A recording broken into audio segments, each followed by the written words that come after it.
everybody, and welcome back to our English grammar lessons. So today we're going to focus on a very specific topic, and grammar books don't often speak about that, but it's very important to know the difference between these two expressions. Most of the times we use them without paying attention to the difference. Well, most of the times also native speakers do, but we know that the spoken language isn't so strict, so most of the times we can use one or the other and it doesn't make a lot of difference. But anyway, there is a great difference in the meaning and we have to know that. The two expressions I'm going to talk about are I've been to on one side and I've gone to on the other side. So I've been to China, to Germany, so to a country, but also I've been to the supermarket, to the office, to the cinema, and on the other side I've gone to China, Germany, whatever, I've gone to the cinema, the office again. So these two expressions mean two different things. The first one, with the verb to be, okay, I've been to, it means that I am back now. Okay, I've been there and I've come back. I've returned, so I'm home now. The second case here means that I've gone to that specific place or country or whatever you want and I am still there. Probably. Okay, it's not something we know for sure, but most of the times I'm still there. So, if someone called at home, maybe on the phone, and they asked me, where's your husband? And I answered, he's gone to the office. Well, they will imply that he is still at the office, okay? That he hasn't come back yet.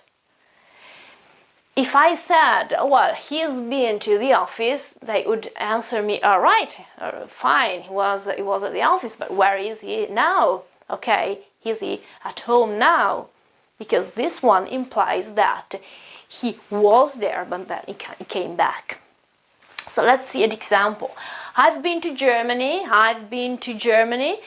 means that I am back home now. I was there, I'm back home now. But if I say I've gone to Germany, it means that I'm still in Germany. Well, that's the first meaning. Then obviously it may also mean that I've come back, but the first meaning is that I'm still in Germany. So the first idea, the first thought when I read this is that I'm still there. Obviously, you may notice that in both expressions, in both phrases, we have a verb, and the time of the verb is present perfect. This case is the verb to be. This other case is the verb to go. Okay, it's a present perfect, so auxiliary verb have. Okay, and the past participle, been on one side and gone on the other side. If you don't remember the present perfect perfectly, so you can go and check my lesson number 3 and lesson number 4, and we'll explain the differences between present perfect and simple past and how we form the present perfect. Now, let's see other sentences. There may be other perfect forms, okay, that have the same meaning here concerning I've been to.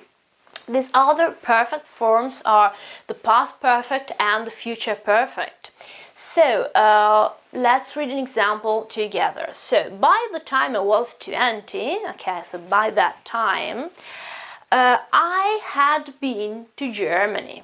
I had already been to Germany, if you want. Okay, it means that before the age of 20, basically, I had been there.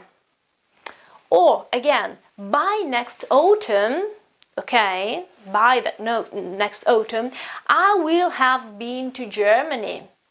So I will go basically before next autumn. Okay, when autumn arrives, I will already, I will have been, okay, to Germany already. So the first case here is the past perfect, the second case here is the future perfect, and both of them emphasize the fact that they are a return trip. I will go to Germany, I went to Germany, and I will come back, or I came back in the past. They are meant to be return trips.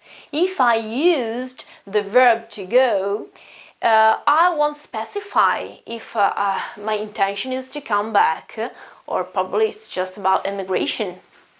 Okay? On the other side, about the verb, as far as the verb to go is concerned, and pay attention, this is not a very strict rule, so it's not always absolutely true that if you find go, it means that the person won't come back ever. Okay, this is also quite dynamic, but anyway, that's the first intention in my communication when I use this expression. Pay attention, if I use the verb to go, there is a difference between using the past perfect form and the simple past form. In fact, let's see an example also in this case. I've gone to Germany many times, okay, means obviously, even if I am in this case, it obviously means that necessarily I must have returned, okay. But it also means that probably I keep going there and coming back, obviously. But if I use the past, simple past instead of the present perfect, I went, not I've gone, okay, anymore, but I went to Germany many times. It means that I used to go to Germany and then to come back many times, but I don't do that anymore. This is the difference between the present perfect and simple past, because you know that the present perfect expresses an action that starts in the past and continues in the present, or anyway has consequences in the present, while the simple past is about an action that is finished, okay, it's concluded, it's over. Go back and see my lessons about that. Okay, so also in this case, the first one means a habit, and the second one means a past habit, so something that doesn't happen anymore. So this is the difference basically between the two forms.